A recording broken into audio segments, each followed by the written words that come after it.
voit un océan de verre au-dessus des îles, on voit une seule pointe dorée qui émerge de cette forêt verte.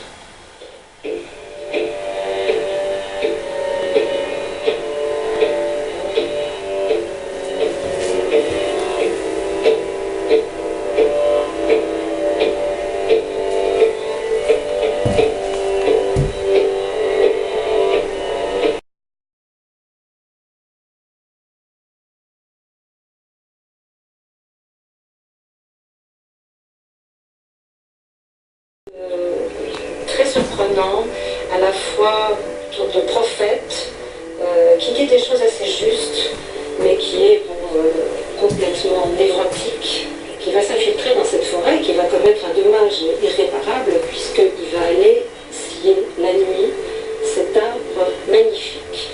Et ce personnage, Grant Hadwin, de bûcheron, avant qu'on parle peut-être de ce qu'il est devenu, est une figure qui est issue de ce que vous décrivez longuement dans ce livre, d'une manière extrêmement poignante, ce monde brutal, faustien, du bûcheronnage sur la côte nord-ouest.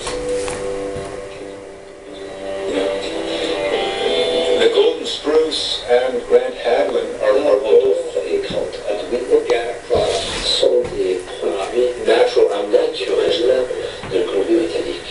He became an accomplished Lui woodsman, aussi, il est devenu bûcheron.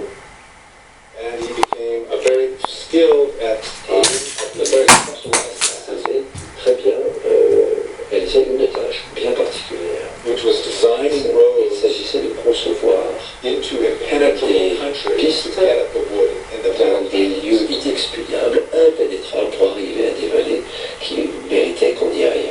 Alors Grant va faire partie de ces tueurs, en quelque sorte, de la forêt, ces tueurs à haute technologie, puisque si vous décrivez dans votre livre ce qui se passait il y a, disons, un siècle, avec ces énormes machines à vapeur qui envahissaient la forêt, on s'aperçoit qu'aujourd'hui, la destruction des forêts qui continue se fait avec des technologies beaucoup plus sophistiquées. Donc il va suivre cette carrière d'abatteur d'arbres, de bûcheron, jusqu'au jour où il va prendre conscience, il a une sorte d'éclat mystique, et il va prendre conscience du fait qu'il est attelé à une tâche inadmissible.